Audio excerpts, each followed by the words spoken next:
Assalamualaikum warahmatullahi wabarakatuh. Waalaikumsalam warahmatullahi wabarakatuh.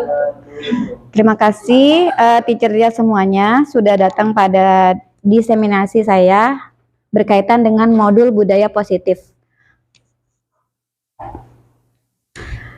Berkaitan dengan budaya positif ini ada beberapa miskonsepsi yang ditemukan oleh William. Yang pertama yaitu guru sebagai kontrol. Yang kedua, semua penguatan itu bersifat efektif dan bermanfaat. Yang ketiga, bahwa kritik dan membuat orang merasa bersalah dalam menguatkan karakter.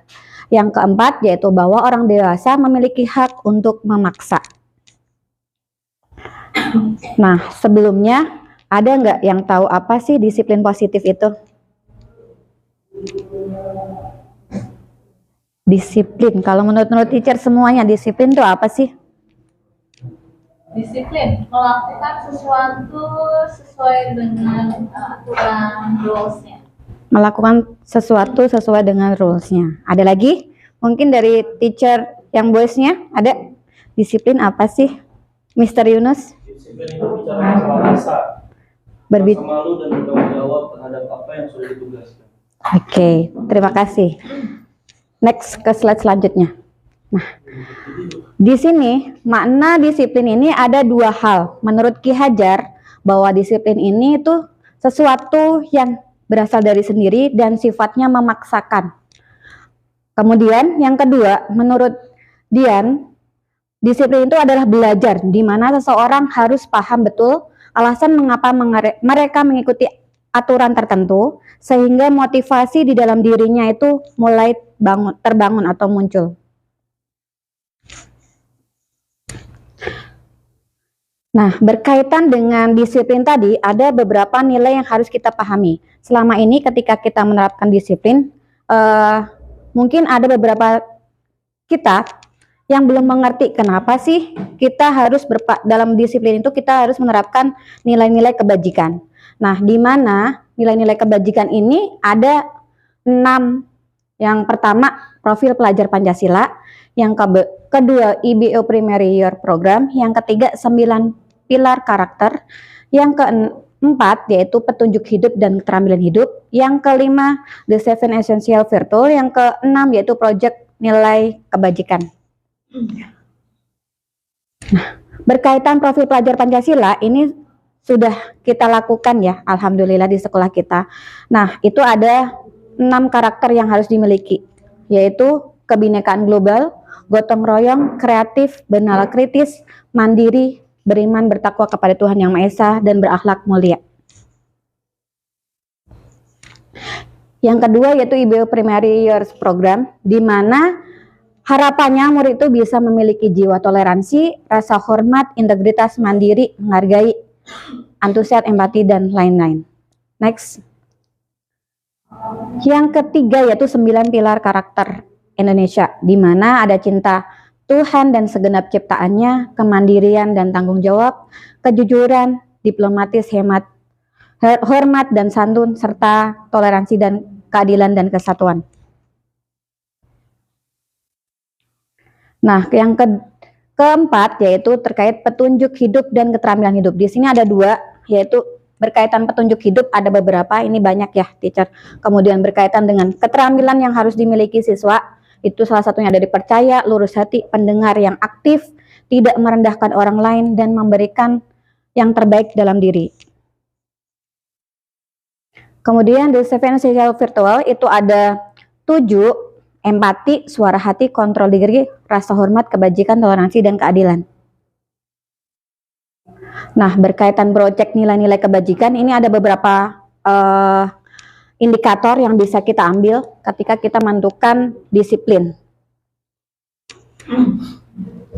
Nah, ada 3 hal yang mendasari seseorang itu dalam melakukan perilaku. Yang pertama, biasanya tuh kita melakukan perilaku itu karena kita menghindari hukuman. Yang kedua, biar dapat penghargaan dari orang lain. Yang ketiga, yaitu motivasi dalam diri sendiri. Nah, untuk yang pertama, menghindari hukuman dan mendapatkan penghargaan, ini adalah motivasi yang bersifat dari luar atau eksternal. Kemudian untuk menjadi orang yang mereka inginkan atau menghargai diri sendiri, ini adalah motivasi internal, di mana ini yang kita harapkan akan muncul dalam diri anak didik kita nanti.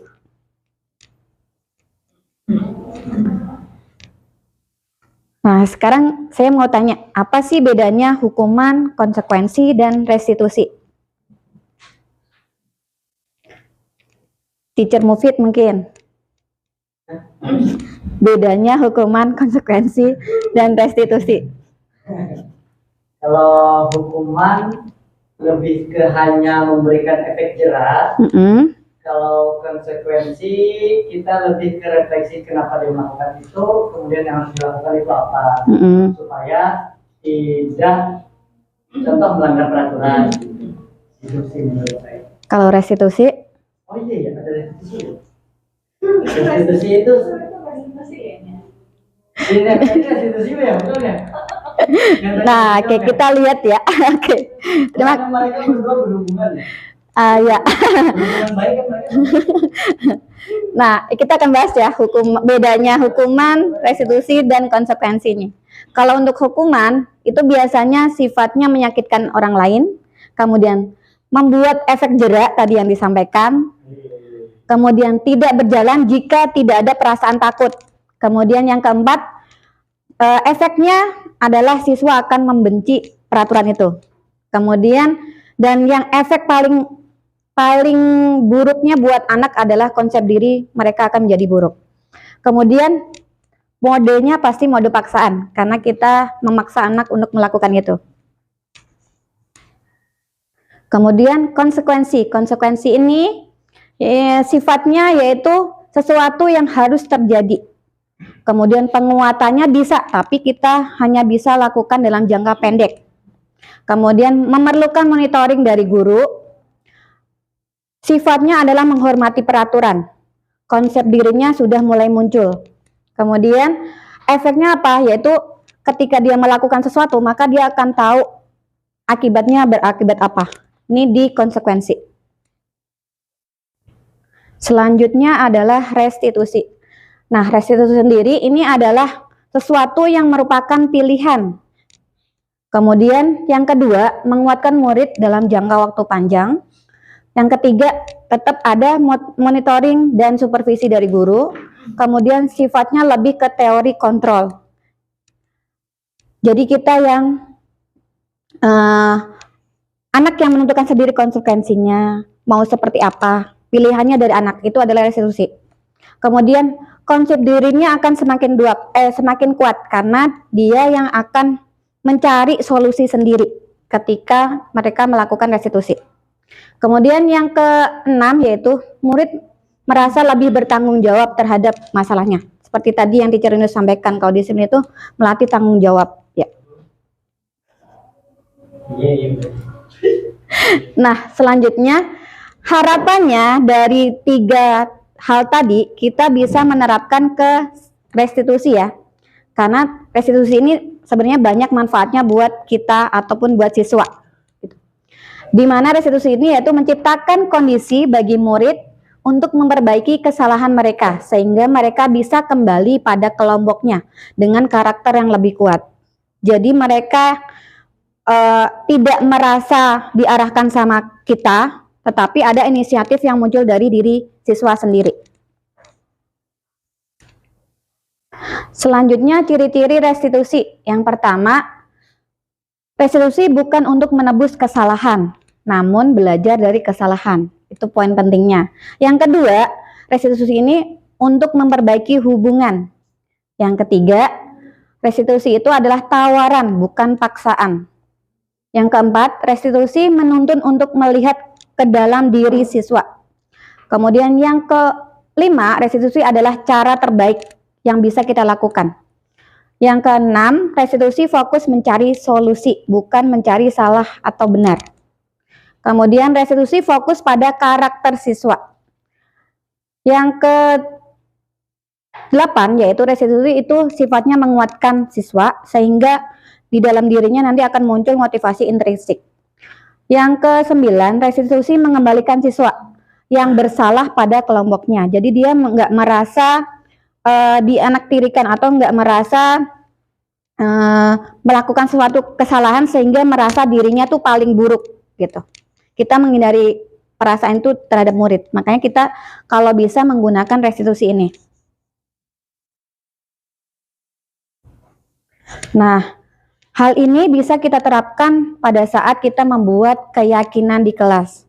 Mungkin yang sudah menjadi walas sudah terbiasa, tetapi ternyata dalam membuat keyakinan kelas itu ada beberapa langkah yang harus kita lakukan. Nah, keyakinan kelas ini itu bersifatnya abstrak daripada peraturan yang lebih rinci dan konkret sehingga siswa lebih paham mana yang benar, mana yang enggak. Kemudian yang kedua, keyakinan kelas ini berupa pernyataan-pernyataan yang universal. Yang ketiga, pernyataan keyakinan kelas senantiasa dibuat dalam bentuk positif. Dan yang keempat, keyakinan kelas hendaknya tidak terlalu panjang sehingga mudah diingat dan dipahami oleh semua anggota kelas. Yang kelima, keyakinan kelas sebaiknya diterapkan di lingkungan tersebut. Jadi nggak cuma murid yang melakukan, tapi guru juga melakukan agar semuanya sama. Dan semua warga kelas hendaknya ikut berkontribusi dalam membuat keyakinan kelas. Sehingga kegiatan itu seperti curah pendapat atau sesi pendapat. Nah, selanjutnya yang ketujuh, bersedia meninjau. Ini pengalaman saya, sempat waktu di semester 2 ini saya meninjau keyakinan kelas karena hukumannya nggak terlalu relate dengan apa yang sudah dilakukan siswa. Jadi sebenarnya keyakinan kelas bisa ditinjau sewaktu-waktu ya. Jadi nggak full selama 1 tahun, misalnya kita bikin satu peraturan harus 1 tahun, tapi melihat situasi dan kondisi atau konsekuensi yang sudah disepakati gitu. Nah, ini adalah contoh keyakinan kelas. Biasanya kita nggak menitik beratkan pada nilai-nilai kebajikan. Kita hanya fokus misalkan menghormati orang lain atau dan memiliki barang. Kita nggak jelaskan nilai-nilai kebajikan apa sih yang harus dimiliki. Misalkan kita bisa terapkan di keyakinan tuh, misalkan hormat. Hormat ini itu dijelasin. Jadi kami meyakini bahwa sangat penting untuk menghormati semua orang dan barang milik orang lain. Gitu. Atau misalkan nilai bekerja, berarti kami meyakini bahwa sangat penting untuk menjalankan segala pekerjaan dan mengikuti kegiatan yang telah ditugaskan. Jadi kita harus tahu nilai kebajikan apa yang harus atau yang mau diterapkan di kelas kita. Nanti baru dikasih rinciannya. Gitu ya. Nah, untuk membuat keyakinan kelas itu ada 2 tipe yang bisa kita lakukan. Yang pertama yaitu kegiatan tampak seperti atau tidak nampak seperti dengan menggunakan tabel T. Contohnya di sini, misalnya menghormati. Tampak sepertinya yaitu datang tepat waktu. Tidak tampak sepertinya sering hadir terlambat. Nah, hal ini juga bisa kita lebih rinci lagi ya, agar siswa tuh tahu maksudnya menghormati sama tidak, yang kelihatan sama yang nggak kelihatan tuh yang seperti apa. Kemudian bisa juga misalkan rasa diterima di sini tampaknya melibatkan semua anggota kelompok. Nah, kalau tidak nampaknya berarti mengucilkan salah satu teman. Nah, jadi biar siswa tuh pemahamannya sama gitu. Next, yang kedua, kita bisa menggunakan dengan bagan Y. Bagan Y ini bisa seperti ini ya, misalkan ada nilainya yang terlihat, berperilaku, terdengar. Nah, sini baru dirinciin. Sama sih sebenarnya kayak tadi, cuma kalau yang tadi yang nampak sama yang tidak nampak, seperti itu.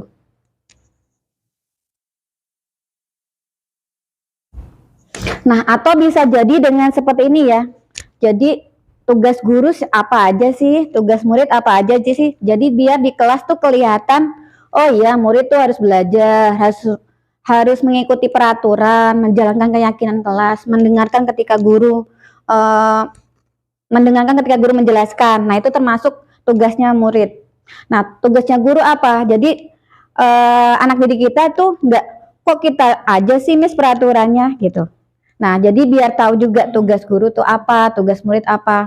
Biar mereka lebih tahu, oh ya guru juga ada tugasnya loh, nggak cuma mereka aja gitu. Nah, ini yang poin penting yang harus kita ketahui, bahwa sebenarnya siswa kita atau kita sendiri itu ada 5 kebutuhan dasar yang memang harus dipenuhi.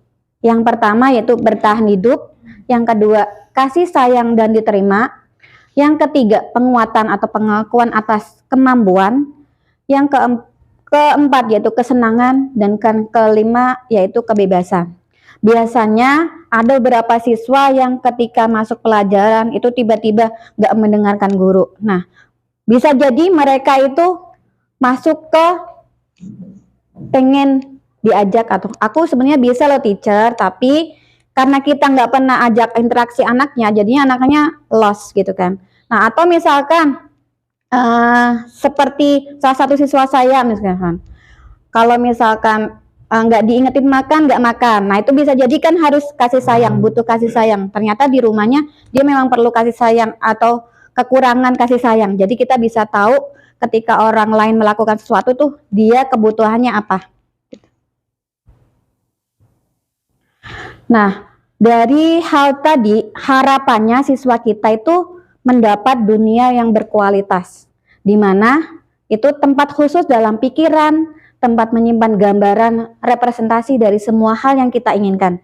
Bisa berisi orang-orang, hal-hal, atau apa aja yang terbaik dalam hidup, dan membuat merasa bahagia dan terpenuhi kebutuhan dasar. Seperti tadi pada saat pelajaran bahasa Indonesia, nah diminta buat memberikan surat ke guru yang disukai ya, kalau nggak salah Mr. Mufid ya. Nah, itu berarti kan kita dianggap ada ya sama anak. Jadi ingatan anak-anak tuh berarti, oh iya ada teacher ini loh yang selalu bantu aku gitu.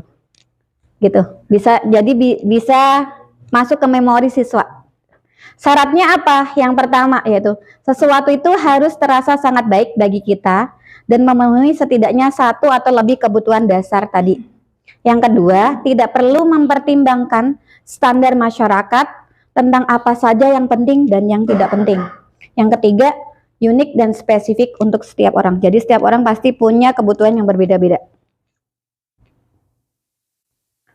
Nah, ini yang sangat perlu kita lakukan karena ini juga penting setiap kita ada problem ataupun sesuatu dengan siswa, kita berada di posisi mana sih? Ustadz Yusya mungkin? Sebelum itu Miss Indri. Nah, coba dari 5 posisi ini kira-kira Ustadz Yusya masuk di posisi apa?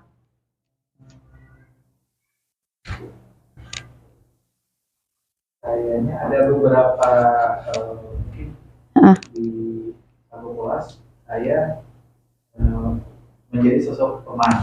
Ada beberapa juga di satu kelas mungkin anak-anak anggapnya saya sebagai membuat mereka merasa di sana. Ada seperti itu. Iya, oke. Terima kasih. Juga ada banyak itu. Tapi di ranah umum insya Allah enggak. Oke, terima kasih Miss Ustadz. Nah, betul ya. Jadi kita melihat posisi. Sebenarnya ada efek-efek ketika kita melakukan dari salah satu 5 posisi tadi ya. Yang pertama, ketika penghukum biasanya itu lebih sifatnya fisik atau verbal. Yang kedua, orang-orang yang menjalankan posisi penghukum biasanya mengatakan bahwa sekolah itu memerlukan sistem atau alat yang bisa menekan siswa gitu. Kemudian biasanya juga untuk penghukum itu menggunakan nada yang tinggi dan bahasa melotot atau menunjuk atau menghardik dan lain-lain. Nah, hasilnya apa? Jangka panjangnya siswa bisa marah dan dendam karena udah terbiasa dihukum dan kita nggak menanyakan ke siswanya, langsung dihukum tiba-tiba. Jadi sifatnya nanti siswa akan lebih agresif gitu. Next, selanjutnya merasa bersalah. Pembuat merasa bersalah ini biasanya menggunakan situasi yang kondisi di mana tempatnya tuh perlu hening agar mendukung ketika dia melakukan hal tersebut. Nah, biasanya pembuat merasa bersalah ini nadanya memelas, halus, sedih, bahasa tubuh. Kemudian hasilnya apa? Nanti murid akan merasa bersalah dan mereka merasa dirinya tuh semakin buruk gitu. Jangka panjangnya. Next. Yang ketiga yaitu sebagai teman. Nah, teman ini sebenarnya bagus, tetapi juga ada efek jangka panjangnya. Ternyata ketika kita selalu menjalankan sebagai teman, ternyata efeknya tuh nanti ketika siswa kita terlalu dekat dengan kita tuh diabaikan. Yang kedua, jadi siswanya terbiasa tergantung dengan kita. Ketika kita nggak ada, bisa jadi dia akan berbeda gitu. Makanya sangat tergantung dengan guru tertentu. Nah, itu efek dari ketika kita melakukan sebagai posisi teman ya. Yang pemantau ini sama seperti mengawasi. Nah, di mana suaranya datar, kemudian bahasa tubuhnya formal, dan hasilnya nanti murid akan lebih memahami konsekuensi yang harus dijalankan karena telah melanggar aturan peraturan sekolah. Tetapi hal ini juga harus kita sebagai guru harus controllingnya benar-benar sebagai pemantau ya. Kemudian yang terakhir yaitu sebagai manajer. Nah, posisi ini posisi yang paling baik, tetapi juga kita agak susah untuk menerapkan ketika kita berada, apalagi kondisi kita yang mungkin lagi banyak deadline atau apa. Nah, posisi ini sebenarnya di mana manajer ini suaranya suara tulus dengan menggunakan bahasa tubuh dan mendekat ke siswa. Hasilnya murid bisa menganalisis kebutuhan dia sendiri tanpa dibantu oleh orang lain.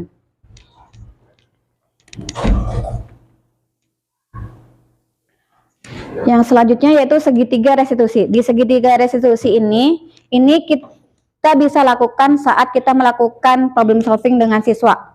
Yang pertama yaitu menstabilkan identitas, yang kedua validasi tindakan yang salah, dan yang ketiga menanyakan keyakinan. Nah, untuk menstabilkan identitas ini tujuannya untuk mengubah identitas anak dari yang anaknya gagal karena melakukan suatu kesalahan menjadi sukses. Anak yang melanggar ini biasanya mencari perhatian. Nah, sehingga kita memang perlu mencari tahu dulu ya, biar bisa menstabilkan identitas kita dengan anak-anak tersebut.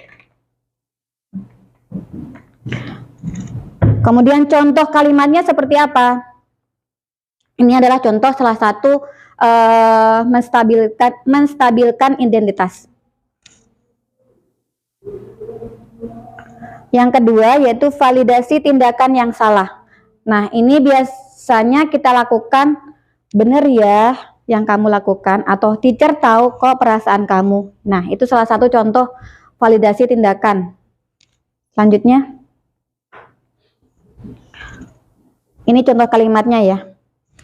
Next, menanyakan keyakinan kelas. Seperti misalkan kita udah punya keyakinan kelas ketika kita menemukan anak yang misalkan di kelasnya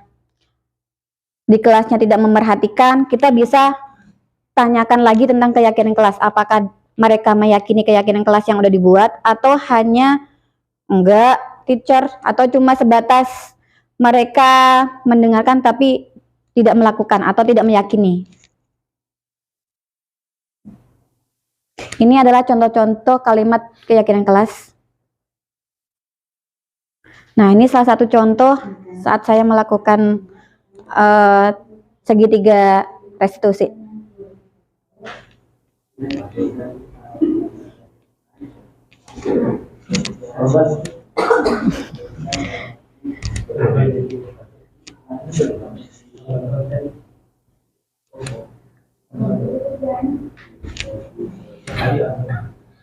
Kita tahu kalian ini temannya pasti seru ya bercandanya.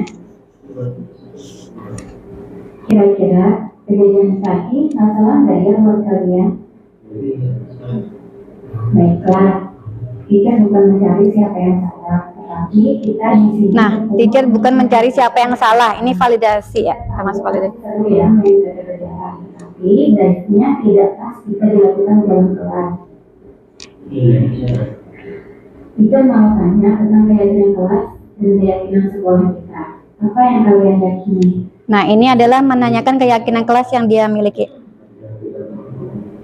Ya, kalian ingat ya dengan keyakinan kelas kita. Kira-kira saat kalian melakukan itu, apakah kalian sudah berhati-hati dalam bermain dan bersikap baik pada orang lain? Baik, mari kita tanamkan keyakinan kelas kita dengan baik. Sekarang kita kembali ke laptop Aizan yang rusak. Kira-kira apa yang bisa kita lakukan untuk itu? Ya, akan mengganti biaya laptop agar yang rusak. Ya.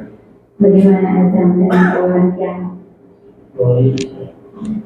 Lalu, selama laptop Azam diperbaiki, Azam memakai apa ya untuk pembelajaran? Ada pendapat lain dari Tiano? Nah, kalau ada saya dulu. Oke, baik. Untuk kali ini perlu nggak tidak untuk bicara pendakian?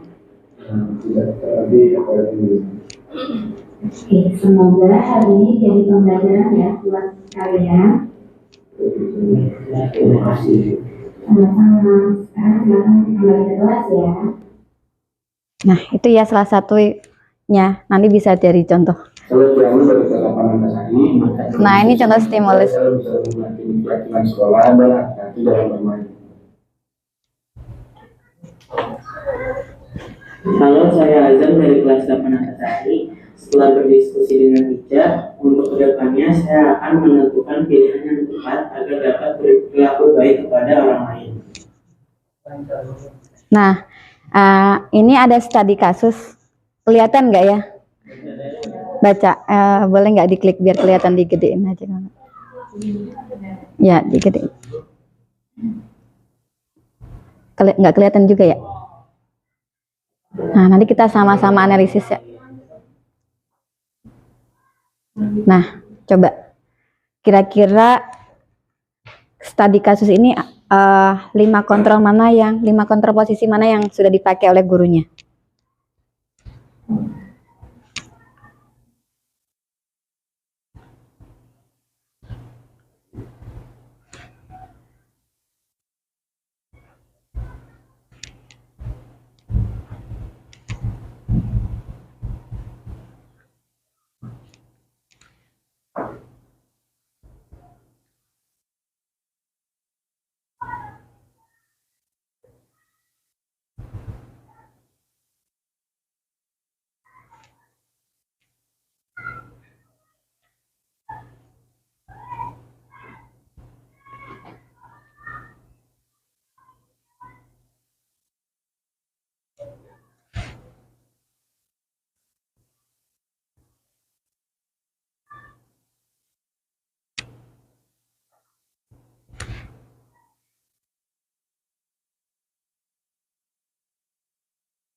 Oke, sudah dibaca ya. Nah, oke. Kira-kira posisi Bu Eni tadi dia melakukan posisi apa sih? Bu Eni sebagai apa? Teman. Kenapa?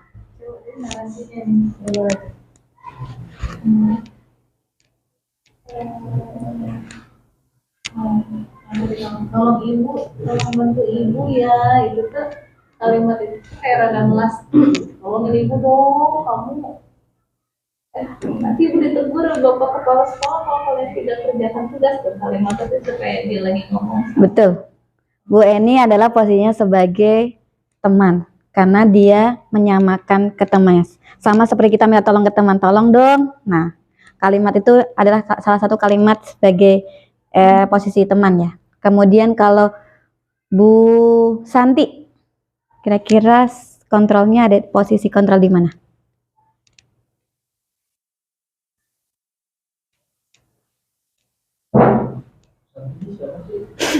Ibu guru matematika. Iya, guru matematika yang digantiin.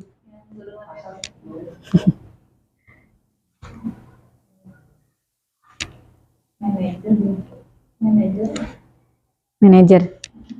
Terlihat dari Direktur.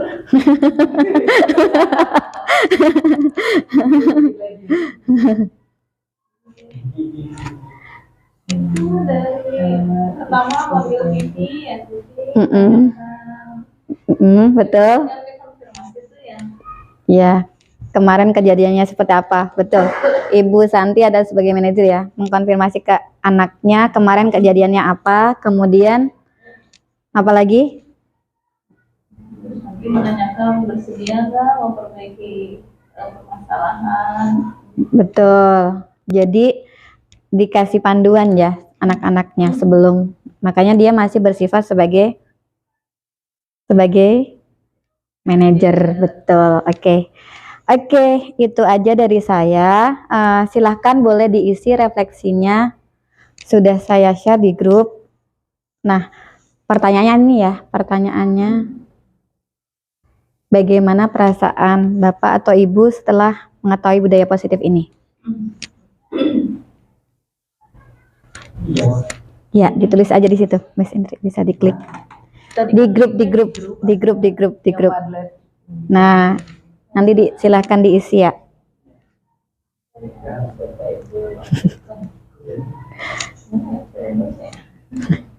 Tambahkan. Caranya klik tambah, nanti soalnya, nah.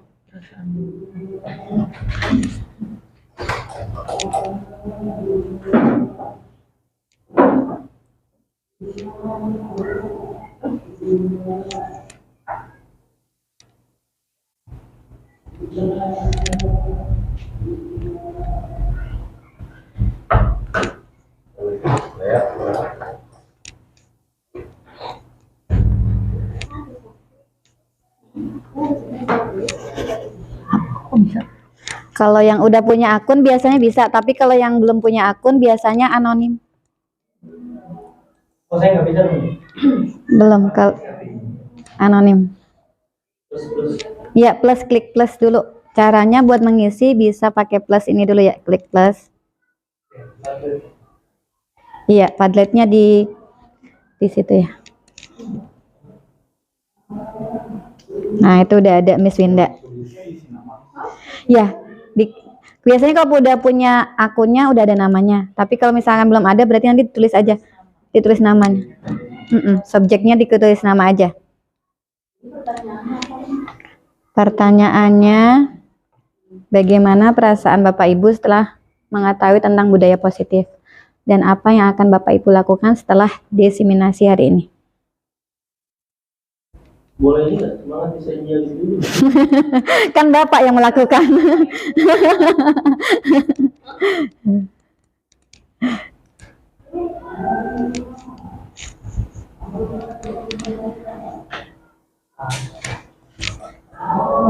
Nah, sini udah ada Miss Indri yang mengisi. Ini siapa? Oh, pertanyaan lagi. Pertanyaannya aja.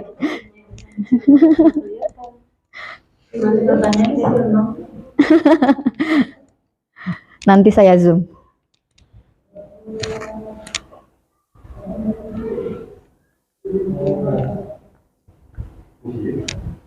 Linknya di SMP. Linknya ada di SMP, Mister. Bisa sesuatu yang lain.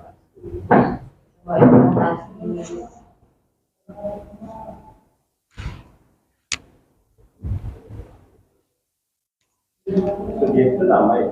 Ya, kalau belum punya subjek isinya nama aja. Kalau belum punya akun.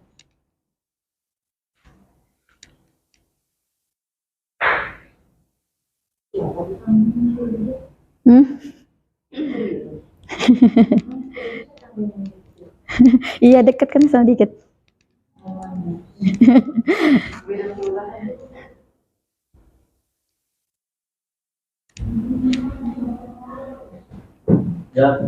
Oke, baik. Terima kasih. Oh, mau ditampilkan. Oke, siap. Oke, terima kasih untuk refleksi hari ini. Semoga kita sama-sama bisa menjalankan budaya positif di sekolah sehingga anak kita muncul motivasi intrinsik di dalam dirinya. Sekian dari saya. Assalamualaikum warahmatullahi wabarakatuh. Makasih.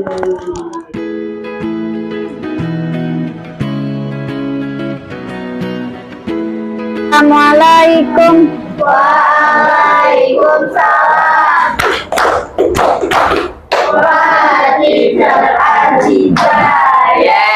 Oke, hari ini Teacher Aziza mau menjelaskan terkait keyakinan kelas. Nah, apa sih keyakinan kelas ini? Keyakinan kelas ini adalah sesuatu yang kita yakini, di mana semua warga di kelas itu ikut serta dalam menentukan pembuatan keyakinan kelas. Nah, di sini kalian bisa menulis apa aja terkait keinginan kalian, mau jadi kelas seperti apa, mau teman-temannya seperti apa, sikapnya seperti apa. Ini nanti kita tulis sama-sama di keyakinan kelas. Nah, dan keyakinan kelas ini juga bisa kita ubah sewaktu-waktu, gitu ya. Selanjutnya, kenapa sih teacher kita harus punya keyakinan kelas? Keyakinan kelas ini tujuannya itu agar kalian merasa aman, nyaman, kemudian bisa termotivasi untuk belajar di lingkungan yang mendorong kolaborasi dengan rasa hormat dan saling menghargai satu sama lain, gitu ya. Jadi sama-sama enak di kelas. Jangan sampai ada satunya nyaman, satunya nggak nyaman. Nah, makanya kita perlu ada keyakinan ke kelas. Manfaatnya apa? Yang pertama yaitu membantu kalian menciptakan suasana saling menghormati di dalam kelas. Yang kedua, menerapkan ekspektasi komunikasi yang jelas di antara semua warga kelas. Kalau namanya warga kelas berarti nggak cuma antara teman dengan teman, tetapi juga antara kalian dengan teacher, gitu ya. Nah, yang ketiga, mendorong hubungan yang positif. Ketika kita sama-sama melakukan keyakinan kelas ini, maka akan terjalin hubungan yang positif di antara teacher dengan kalian. Yang keempat, yaitu menciptakan pembelajaran yang nyaman, aman, dan menyenangkan, serta berpihak kepada siswa. Yang kelima, yaitu mencegah kebingungan. Ketika kita samakan persepsi di keyakinan kelas, di curah keyakinan, maka kita sama-sama, oh iya, maksudnya apa sih? Misalkan kita hadir tepat waktu, menghargai guru saat pembelajaran. Apakah pembelajaran kalian asik dengan laptop kalian, ataukah asik ngobrol sendiri? Nah, itu nanti kita samakan di keyakinan kelas. Sampai sini ada yang mau ditanyakan? Tidak. Nah, oke. Nah, langkah-langkahnya dalam membuat keyakinan kelas nih, teacher akan sosialisasikan ke kalian tadi. Ini yang teacher lakukan ya. Nanti teacher akan meminta ke kalian untuk memikirkan apa aja yang kalian impikan selama di kelas ini. Kemudian yang ketiga, teacher akan minta kalian buat menulis di sticky note. Yang keempat, menempelkan sticky note di papan tulis. Yang kelima, yaitu kita sama-sama merangkum keyakinan kelas kita. Kemudian, secara konsisten melakukan kesepakatan bersama. Gitu ya. Nah, selanjutnya teacher akan bagikan sticky note ini. Nanti kalian boleh tulis satu keyakinan apa sih yang kalian harapkan di kelas ini. Terima kasih. Tulis apa aja? Tulis apa aja? Tulis apa aja yang kalian inginkan ya. Aku kan nulis. Aku nulis kan.